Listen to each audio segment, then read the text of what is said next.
Quiero empezar diciéndole de que yo no soy ninguna psicóloga, ni mucho menos una neuróloga.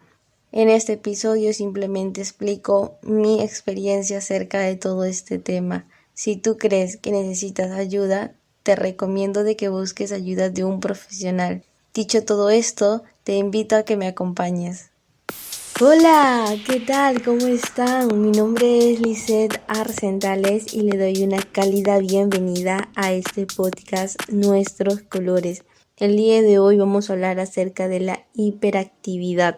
Yo para poder comentarles acerca de este tema tuve que investigar muchísimo y también tuve que preguntarle a mis familiares acerca de todo este rollo, de cómo lo lidiaron. Y también algo que me costó muchísimo y me trajo mucha nostalgia fue indagar en mi pasado.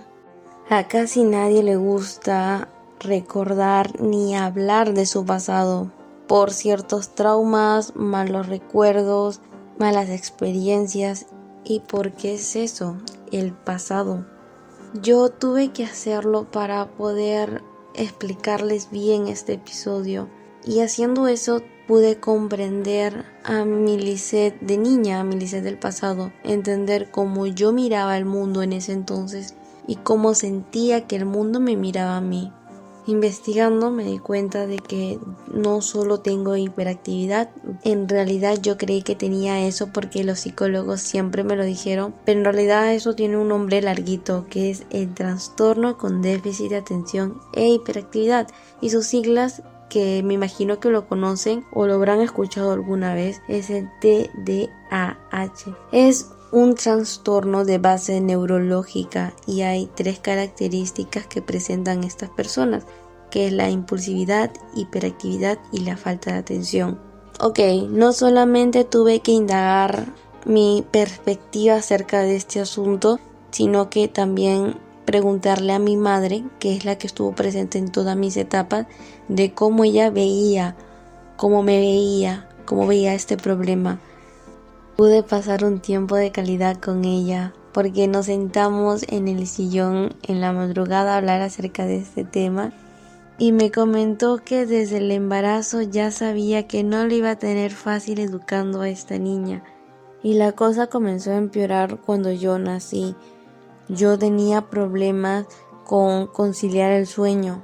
En el hospital yo no dejaba dormir a nadie ni aguantaba estar en un mismo lugar amamantando. A mí tenían que hacerme pasear para poder dormir.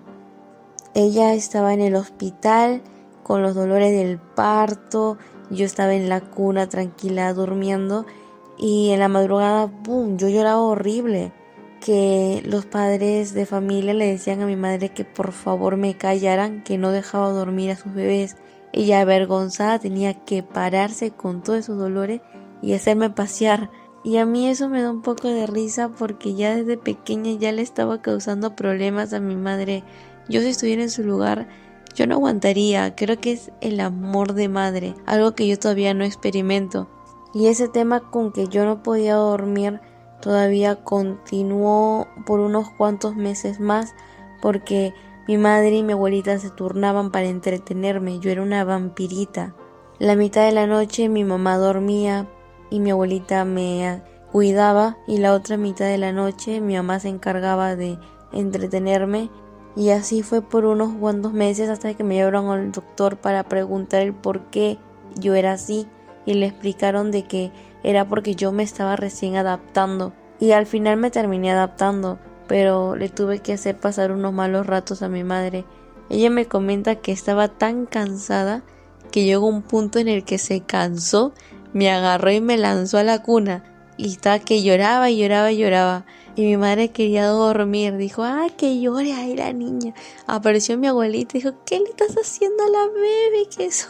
Y mi madre, llévatela a la niña.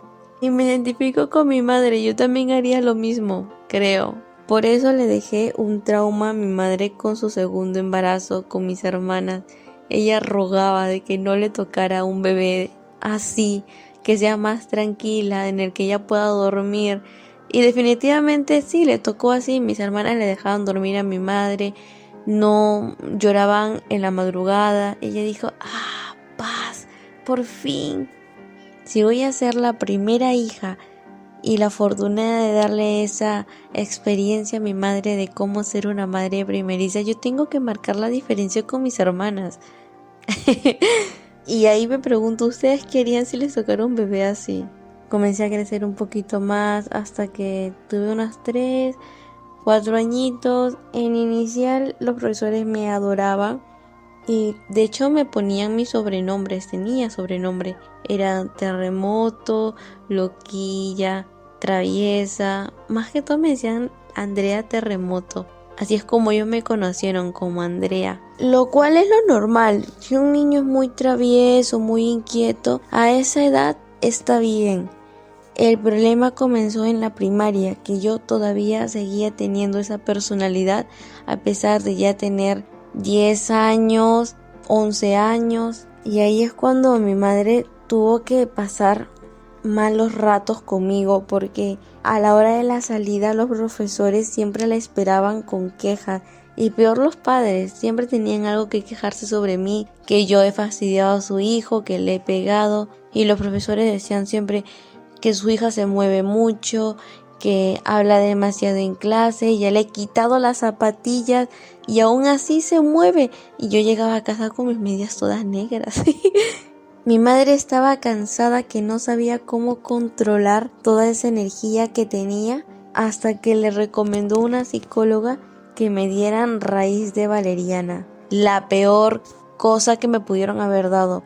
Es un sedante para el nerviosismo, ansiedad o trastornos para el sueño. Esa porquería a mí no me funcionaba.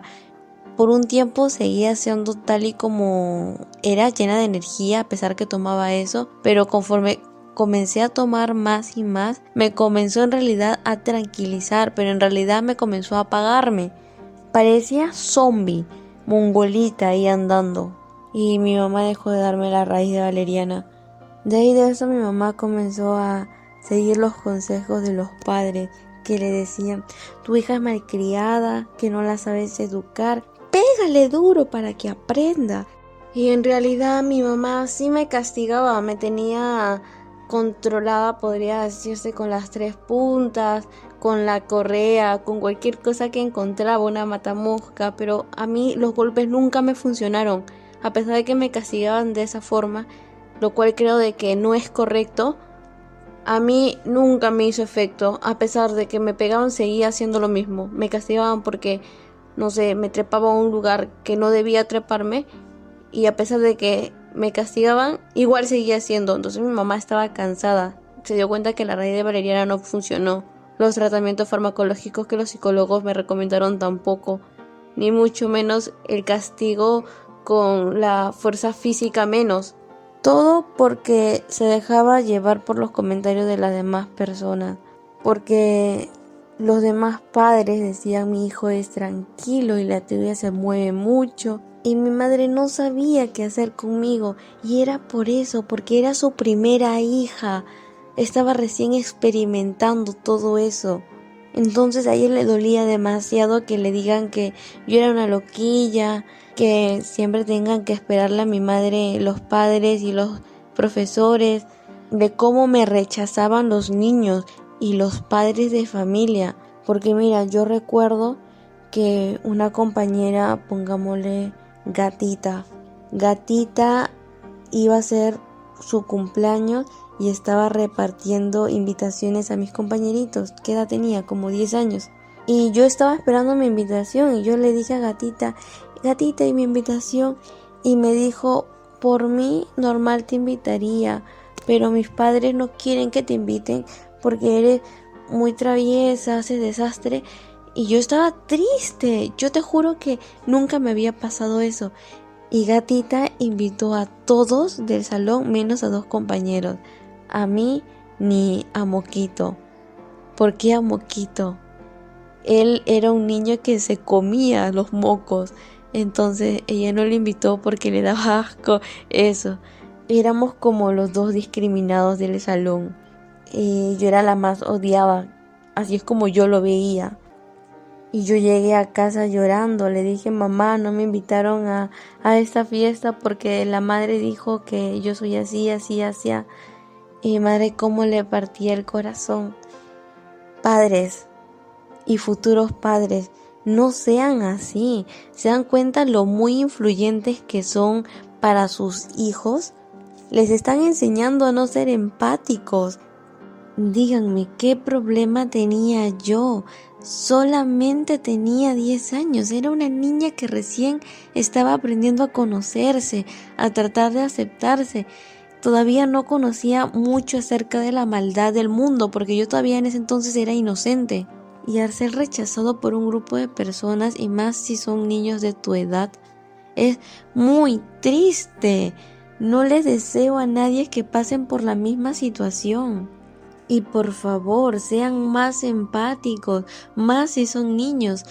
Si tú eres un adulto o una persona que ya tiene conciencia de lo que hace, no te comportes de esa forma con un niño, porque tus acciones puede que perjudiquen a ese niño y le causes problemas psicológicos, problemas con su personalidad, baja autoestima, inseguridad, que luego va a estar cargando con ese peso por toda su adolescencia y tal vez nunca lo llegue a superar. Entonces mi mamá me tuvo oculta del mundo, podría decirse. Me mantenía encerrada para así evitar que los vecinos también hablaran mal de mí, porque decían de que yo paraba como un animalito corriendo, que no sabía el concepto de feminidad. Recalco, era solamente una niña. También era una persona muy extrovertida, no le tenía casi miedo a nada, me gustaba estar experimentando y poder estimular mis sensores físicos. Y así pasó el tiempo, comencé a tener inseguridades, comencé a tener baja autoestima, dudaba de mis capacidades. Yo me peleaba con los niños en la primaria y ahí viene una de las características que tienen estas personas con el TDAH, que es la impulsividad. Las personas impulsivas hacen un proceso de la información muy rápido y suelen precipitarse. ¿No les pasa de que están hablando con alguien y no terminan ni hablar o preguntarle algo, pero ya les tiene una respuesta? Lo mismo pasa conmigo. A mí los niños me molestaban y yo no me quedaba callada, yo siempre respondía. A mí me jalaban los niños el cabello y yo no me quedaba con los brazos cruzados, porque toda acción tiene una reacción y la mía no era pensando en las consecuencias. A mí me molestaban y yo iba detrás de ellos a pegarles o a devolverles lo que me hicieron. Después de cometer lo que hice, recién veía las consecuencias. Y las personas me decían que yo era muy salvaje, tenía poca feminidad. Y eso fue de cómo lo pasé en la primaria. Pero cómo yo lo pasé en mi barrio. A mí me tenían también muchos sobrenombres. Andrea la loca, Terremoto, más que todo como loca, todos me conocían aquí como loca. Yo llegué a salir por un tiempo a jugar con el barrio. Me gustaba jugar a las escondidas, kiwi, corretear con el balón de aquí para allá, con los demás niñitos. Los vecinos estaban en la capilla sentados viendo todo lo que pasaba. Y mi madre cuando bajaba a recogerme o a supervisar qué estoy haciendo, y las vecinas estaban que rajaban, esas que te tiran veneno, pero de verdad. Y mi madre avergonzada siempre bajaba preguntando por mí y le decían de que yo era una machona, que me gusta corretear. Y yo en ese entonces me ensuciaba muchísimo, como correteaba, no cuidaba mucho mi aspecto físico. Entonces yo llegaba a casa bien cochinita, pero eso no significa que mi mamá me descuidaba, siempre me mantenía limpia, me enseñaba lo que era el aseo personal. Pero llegó un punto en el que mi madre ya le dolía demasiado lo que decía la gente, que yo nunca iba a tener un enamorado, que era muy machona, porque me gustaba correr. Y ahí me pregunto, ¿por qué rayos vinculan a una niña de 10 añitos, de 11 años, con algo romántico? Por favor, déjenme disfrutar mi momento, mi infancia. Era una niña es parte de la infancia poder corretear. Entonces mi mamá, para poder evitar escuchar esos comentarios y que yo algún día pueda escucharlas a ellas que me lo digan a mí, mi mamá tomó la decisión de aislarme. Yo no lo comprendía, yo quería salir a jugar y mi mamá me gritaba, me decía, no, no vas a salir a jugar porque te comportas así, así. Y yo me sentía muy mal, ¿no? Sentía que el problema era yo y mi personalidad. Muchas veces traté de cambiar esa forma de ser. Una vez en mi cuarto yo dije, ok, a partir de mañana voy a ser más seria. A partir de mañana voy a tratar de comportarme bonito. Y cuando llegaba el día siguiente iba a clases, las primeras horas paraba seria, tranquila. Pero de ahí salía a flote mi verdadera personalidad. Me quería divertir, quería saltar, quería jugar. Siempre salía esa parte de mí. Y así pasó hasta que terminé la primaria y entré a la secundaria. En la secundaria yo no era una estudiante ni mala, pero tampoco buena, era un estudiante promedio. Yo estaba en primero de secundaria y de nuevo fui al psicólogo y esta vez ella, porque fue psicóloga, me recomendó que me metiera en algún deporte.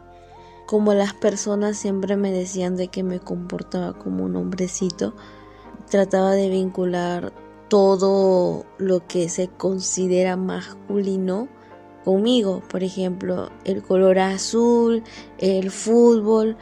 Y antes de que me funen, yo pensaba eso de esa forma. Claro que ahora mi mentalidad es diferente, el color no tiene género, la ropa tampoco, el deporte mucho menos, pero yo tenía ese chip. Entonces el primer deporte que se me vino a la mente fue fútbol, pero mi madre me obligó a meterme a vóley. De hecho me inscribió en contra de mi voluntad. Yo no quería ir, pero fue la mejor decisión porque me terminé enamorando de ese deporte hasta ahora y lo adoro, es mi pasión. Entonces, desde segundo de secundaria yo comencé a jugar más vóley. Tuve amistades, por así decirlo, con los que pude tener partidos de vóley en los recreos y mi vida era vóley, en eso desgastaba mis energías.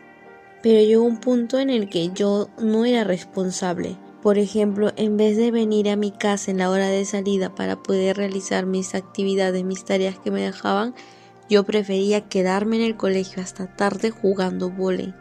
Si no estaba jugando vóley en el recreo, yo cuando estaba de camino a casa y veía a personas en la calle jugando vóley, personas random que yo no conozco, yo siempre les decía, ¿puedo jugar con ustedes? Y me quedaba ahí jugando vóley y llegaba tarde a casa. El deporte no está mal, lo que está mal es que no puedas disfrutar o no puedas realizar tus otras actividades, pero yo no comprendía eso. Yo lo único que quería era poder satisfacer esos estímulos. Simplemente me gustaba realizar las actividades que me causaban un estímulo psicológico como físico. Y claro, siempre terminaba agotada al día.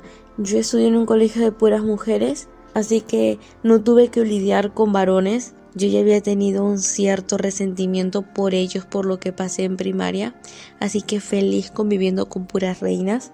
Seguía haciendo parlanchina, pero eso ya no me criticaban. De hecho, hay algunas cuantas personas, unas cuantas compañeras que disfrutaban mi presencia y mi forma de ser, pero no aprovechaba esas habilidades comunicativas. Nunca traté de explotarlo al máximo y usarlo para mi beneficio para poder mejorar académicamente. Como dije, ya mi mundo era el vóley, ya no me importaba mucho estudiar, pero tampoco era una mala estudiante, como dije, era una estudiante promedio. Siempre me conformaba con cualquier nota que sacaba. Si sacaba 17, ok, está bien. Y ahí viene el tema de la falta de atención. Ya no tenía problemas con conductas. El único problema que tuve con las auxiliares en la secundaria fue que llegaba tarde. De ahí con mi comportamiento ya más o menos me regulaba. Cuando estaba con mis compañeras, con mis amigas, mostraba tal y como yo era y me aceptaban como era y eran parecidas a mi personalidad, eran de mi nivel de locura más, y eso me gustaba. Me sentía parte de algo, de un grupo, no como en la primaria que me sentía excluida.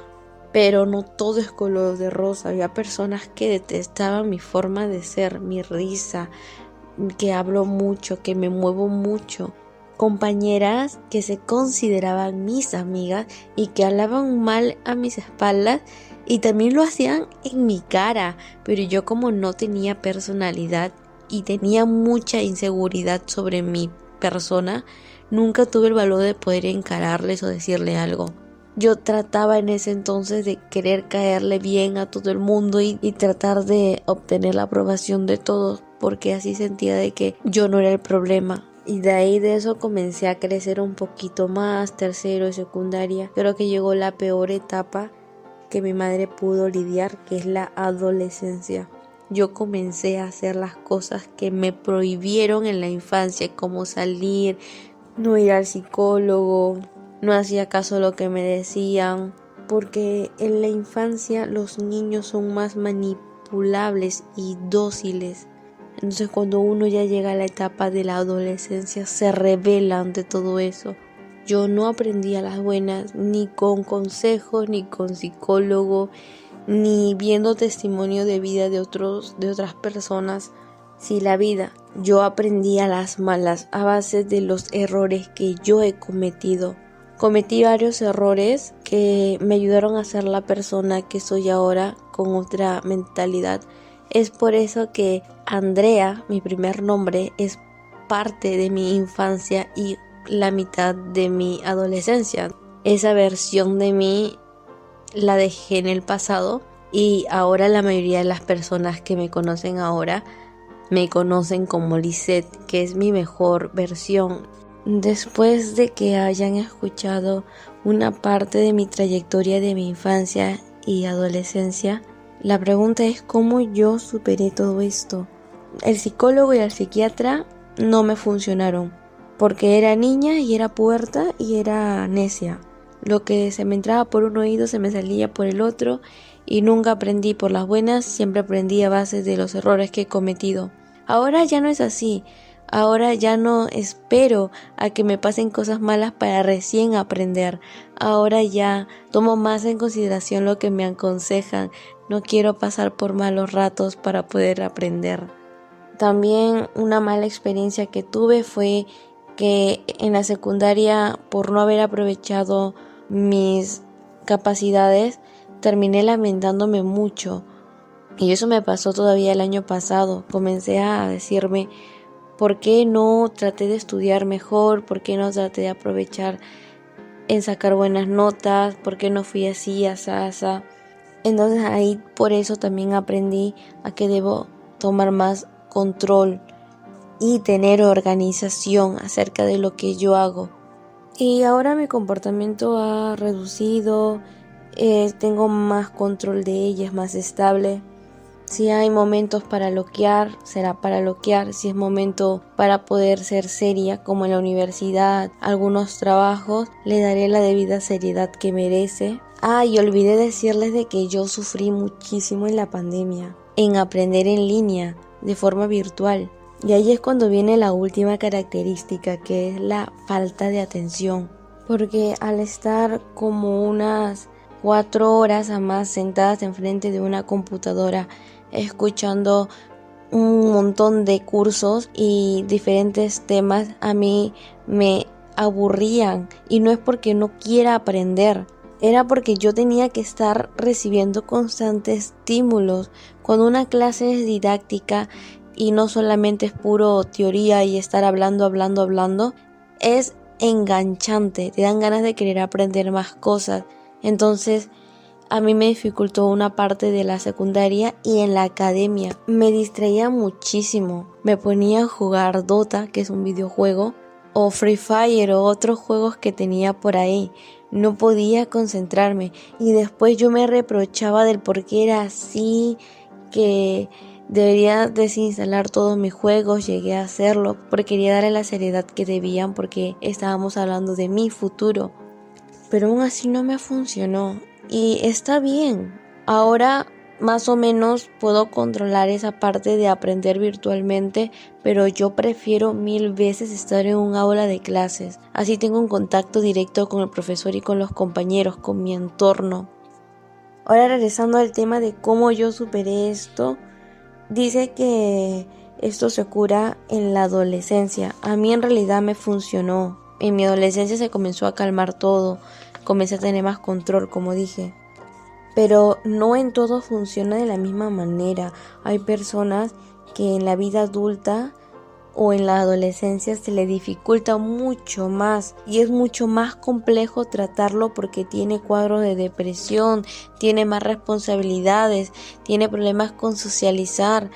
Y para esas personas sí es necesario que vayan a terapia, no esperen a que avance el tiempo y decir, ay, cuando ya esté más grande seguro seré diferente. Si tú no tomas iniciativa de querer cambiar algo, nunca va a pasar. Tienes que tomar iniciativa.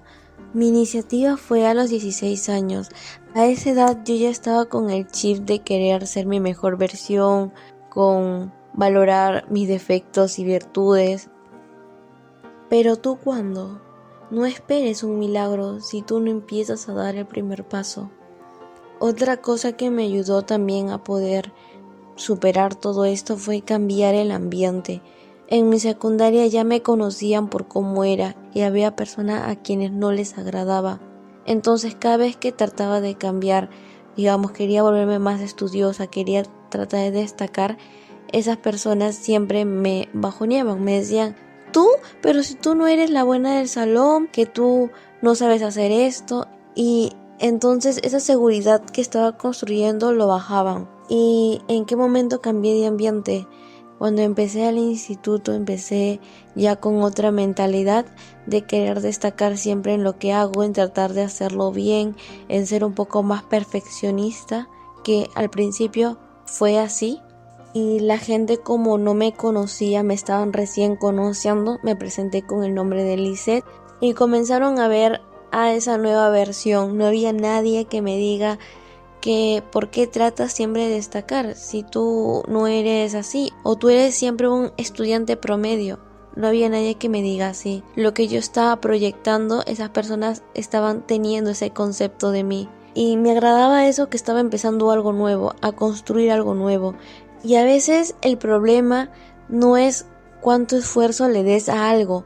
Tú te puedes esforzar el 100% en algo, pero si no estás en el lugar adecuado va a ser en vano. Por más que yo me esforzara 100% en mi secundaria, siempre va a haber comentarios de las personas, y porque no tenía todavía seguridad y no había trabajado muy bien mi autoestima, dejaba que me bajonearan. Al empezar en un lugar nuevo era diferente. Si me esforzaba el 100% y proyectaba lo que yo quería que la gente viera en mí, eso era lo que la gente iba a ver y no había nadie que cuestione, nadie que me recargue del pasado. Así que repítete esto, tú no eres el problema, es el lugar, es el ambiente. Cambia de ambiente, comienza a relacionarte con otras personas y verás la diferencia.